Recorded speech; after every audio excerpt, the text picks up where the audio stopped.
Welcome everybody to the live webinar here at BINA. Apologies for last week.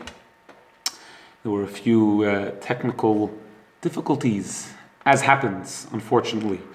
And this Thursday and coming Monday I will be in New York, so we will not be having a webinar. A topic which has come up in the past few years, especially, more specifically in the past few weeks, is the topic of gun control or gun regulations or gun ownership rights, especially in the United States of America, where unfortunately, tragically, there has been a few mass shootings within the past few months. Terrible, terrible tragedies, innocent people dying for absolutely no reason.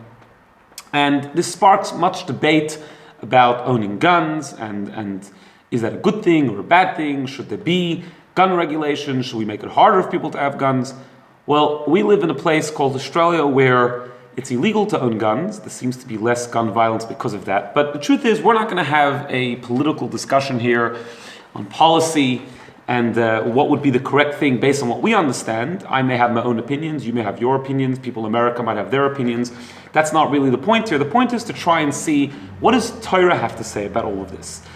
And as we do many times, we won't come to a conclusion because it's not absolute, and I'm sure you can learn this many ways, but it's just interesting to see various perspectives within Torah and various parts of this discussion, because you can break down this discussion in many ways, how Torah addresses each part of it. How you put it all together and what the conclusion is, we'll leave up to leading halachic authorities to decide.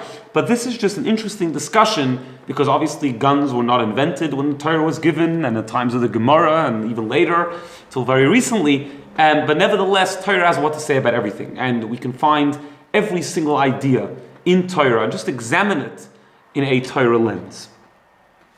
So this discussion takes place on many levels. You know, the right to own, to bear arms, as Americans call it. I don't believe there is such a right in Torah. However, just let's get Torah's attitude on weapons in general. So we have a Gemara, a passage in the Talmud in Tractate Shabbos, about carrying on Shabbat. So when there is no Eruv, in Sydney, in many places, there is an Eruv.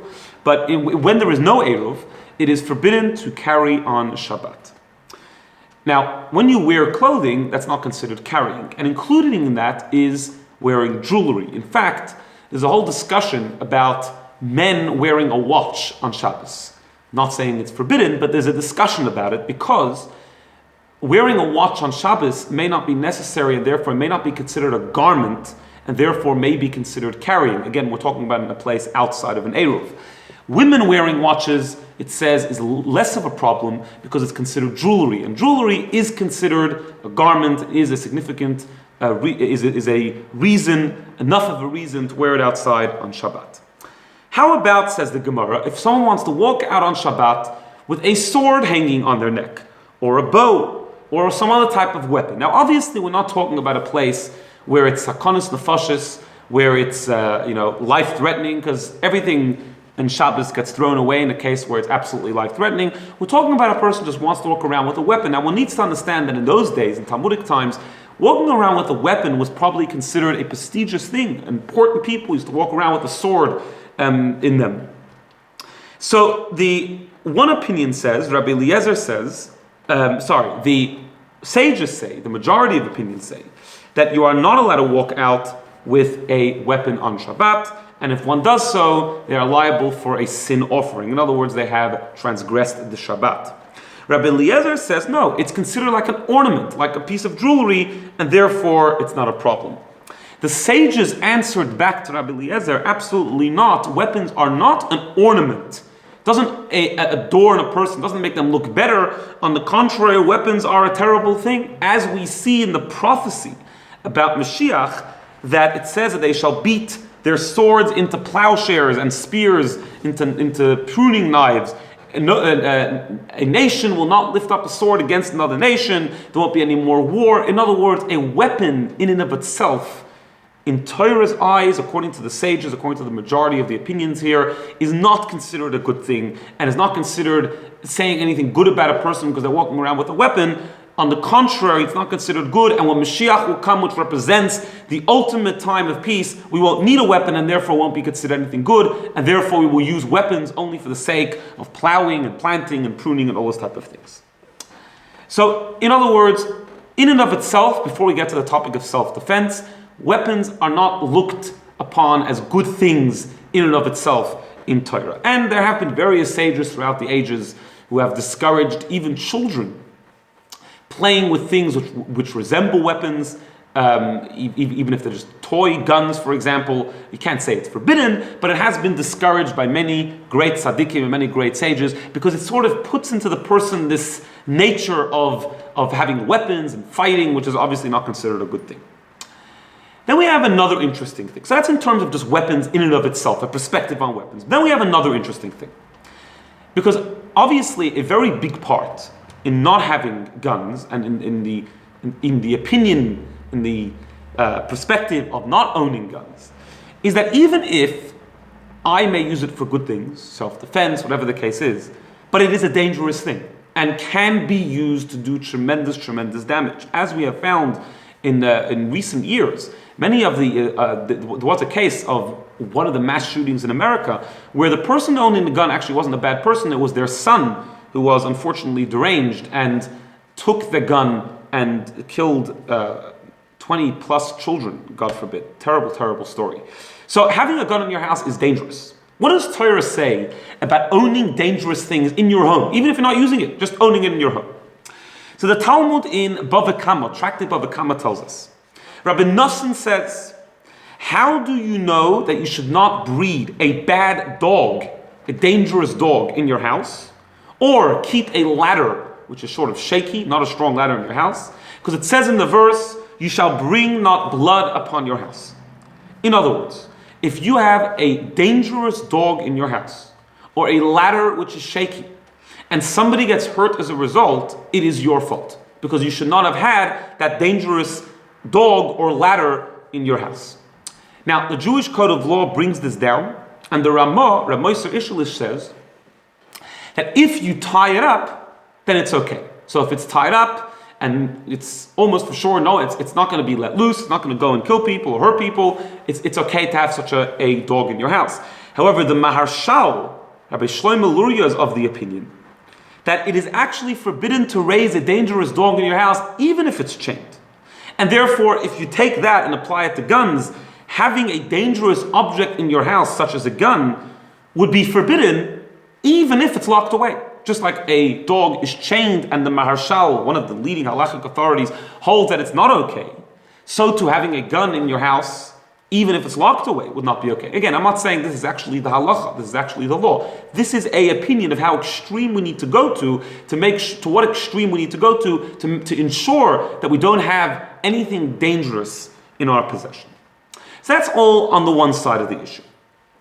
On the other hand, self-defense is a tremendous value in Torah. Torah is of the belief, Habar lahargei chashkin lahargei. If somebody comes to kill you, you should kill them first. That is a basic Torah belief. Somebody who comes to kill you has forfeited their life, and therefore you are allowed to kill them. In fact, we have in Parshas Mishpatim, where it says that if a thief breaks into your house with a weapon and you kill him, it is as if, says the verse, he has no blood. And Rashi explains, what does that mean? Because if someone comes to kill you, kill them first, because if a person walks into your house armed with a weapon, that means they have basically said, I don't mind if you kill me. Because obviously people are going to defend themselves, and therefore you are not liable for killing them.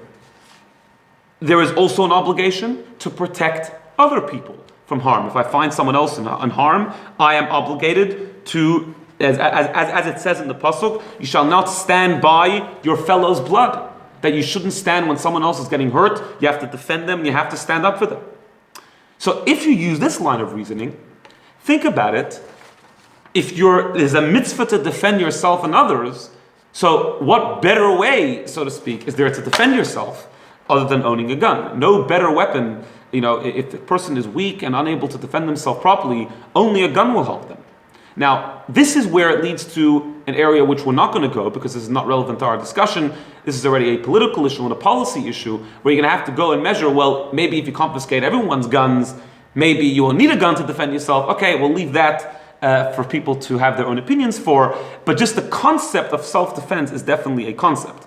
However, we have a passage in the Talmud where the Talmud tells us, and it's brought down in Jewish law, that you are not allowed to sell a weapon to a criminal, someone who is known to be wicked.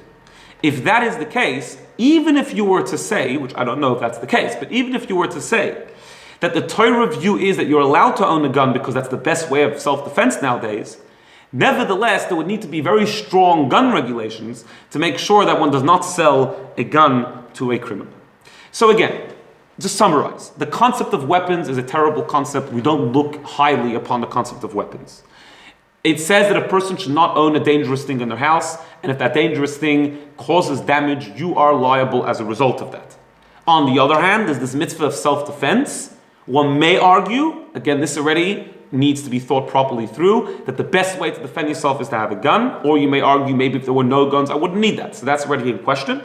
But even if you were to say that there is that you should have a gun to defend yourself, nevertheless, there is a law that we're not allowed to sell guns to convicted criminals. Now, just to end off, obviously, we live in a country where it's illegal to have a gun, and that ends the discussion, because dino de malchusa dino, we're obligated to follow the law of the land, and therefore, since it is illegal to have a gun in Australia, it would be forbidden, according to the Torah, to have a gun in Australia, because that is against the law. Just to end off, something that I found absolutely fascinating, because if you go a little bit into American politics, shouldn't waste too much time doing it, but it is interesting at times. You'll see that the two sides of this issue, for some reason in America, it's a very, very emotional issue. And the two sides of the issue, you have two people saying, you have two opposite views. One of them will say that guns are dangerous, and therefore we should try to limit the amount of guns. And the other one will say, no, it's not guns that are dangerous, it's people that are dangerous, right? We hear that many times. It's people that are dangerous, it's not the guns that are dangerous. I just found it fascinating that this very discussion we can find in a story in the Torah, going all the way back to Parshas Bereshis, the first parsha in the Torah. There's a very cryptic story in Parshas Bereshis about an individual by the name of Lemech and his two wives. The Torah doesn't tell us much what it's talking about, but it seems to be that Lemech's two wives are angry at him, and he's trying to appease them. And he tells them that Cain, who killed Abel, right, the first murder recorded in history, he says that Cain was only punished 7 generations later, because Cain lived for 7 generations and only then he was killed. So for sure, Lemech, meaning himself, he's telling his wives, will survive for 77 generations. What's the discussion? What exactly is going on there? So Rashi explains that what actually happened here is that Lemech killed Cain, but he was blind, and therefore it was by mistake. He didn't realize what he was doing. And his wives were upset. They're married to a murderer. So they separated himself from him. And he's trying to appease them, and he's telling them, no, I did it by mistake. And therefore, if Cain, who killed by purpose, got punished only 7 generations later, for sure, me, who only killed by mistake, will be punished 77 generations. In other words, you have nothing to worry about. I'm not even considered wicked. That is the interpretation of Rashi. Ramban, Nachmanides, has a totally different explanation of this story. And he says that Lemech had 3 sons. One of them, Lemech had trained to make weapons. Not guns, but weapons, whatever type of weapons they had in those days. And his wives were upset at him. Why would you train someone to make weapons if that will increase murder in the world through making weapons? And the Ramban says, what did Lemech answer his wives? Now, this doesn't necessarily mean that Lemech was right. This is just an interesting discussion happening here. Who's right? We have to decide, or look in the commentaries. But he just says this is the discussion. Lemech tells his wife, it's not weapons that kill people. It's bad people who kill people, because Cain killed Abel without a weapon. There were no weapons in those days. This was the very beginning of creation. And nevertheless, Cain managed to kill Abel. And therefore, what's the problem with making weapons? Now again, doesn't mean that he was right in what he said. You may say that's very foolish, and that could very well be. Lemech was not necessarily a righteous person, therefore he didn't have to be right. But it's just fascinating to see that this very discussion took place almost 5,000 years ago, this very discussion that's happening today. Have a wonderful day.